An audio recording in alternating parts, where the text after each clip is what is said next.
नमस्कार, स्वागत है आप सभी का लीगल लॉ में। मैं आदित्य राज। चलिए आज की खबर की कुछ शुरुआत करते हैं। सुप्रीम कोर्ट चुनाव याचिका खारिज करने से उत्पन्न अपील पर सुनवाई करते हुए इस तर्क को स्वीकार करने से इनकार कर दिया है कि राजनीतिक दल द्वारा अपने घोषणा पत्र में की गई वादे जो बड़े पैमाने पर जनता को प्रत्यक्ष या अप्रत्यक्ष रूप से वित्तीय सहायता प्रदान करती यह उस पार्टी के उम्मीदवार द्वारा भ्रष्ट आचरण के समान भी है। न्यायालय ने इस तर्क को बहुत दूर की कौड़ी बताया। इसे स्वीकार नहीं किया जा सकता। किसी भी मामले में इस मामले के तथ्य और परिस्थितियों में हमें इस तरह के प्रश्न पर विस्तार से विचार करने की आवश्यकता नहीं है। जस्टिस सूर्यकांत और जस्टिस केवी विश्वनाथ की खंडपीठ ने अपील खारिज करते हुए कहा है कि वर्तमान मामले में विस्तृत रूप से निपटने की आवश्यकता नहीं और कानून के उपयुक्त प्रश्न के उचित मामले में निर्णय लेने के लिए खुला छोड़ दिया है।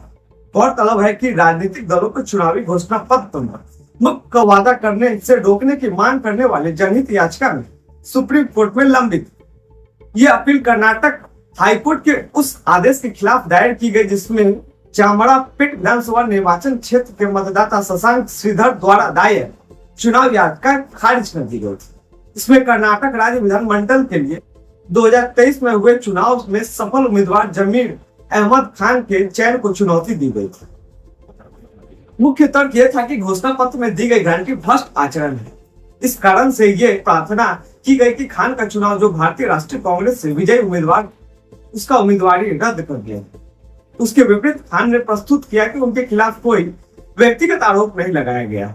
याचिकाकर्ता का तर्क केवल पार्टी के घोषणा पत्र पर आधारित। इसके आधार पर यह तर्क दिया गया कि कांग्रेस पार्टी का घोषणा पत्र नीतिगत मामला है और इसे भ्रष्ट आचरण नहीं कहा जा सकता।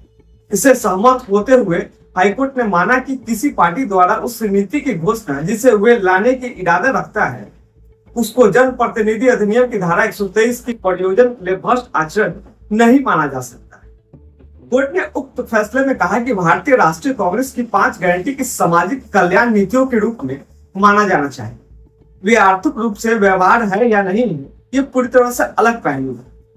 यह अन्य दलों को दिखाना है कि किस प्रकार उक्त योजना का क्रियान्वयन राज्य के खजाने को दिवालियापन के समान है और उसे केवल राज्य में कुशासन हो सकता है। यह संभव है कि मामले में दिए गए तथ्य और परिस्थितियों के तहत उन्हें गलत नीति कहा जा सकता है, लेकिन भ्रष्ट आचरण नहीं कहा जा सकता है। इन तथ्यों और परिस्थितियों को देखते हुए हाईकोर्ट ने निष्कर्ष निकाला है कि भारतीय राष्ट्रीय कांग्रेस की 5 गारंटी को सामाजिक कल्याण नीति के रूप में माना जाना चाहिए। ये आर्थिक रूप से व्यवहार है या नहीं, यह पूरी तरह से अलग पहलू है। हमारा खबर यही समाप्त होता है। तब तक के लिए बहुत बहुत धन्यवाद।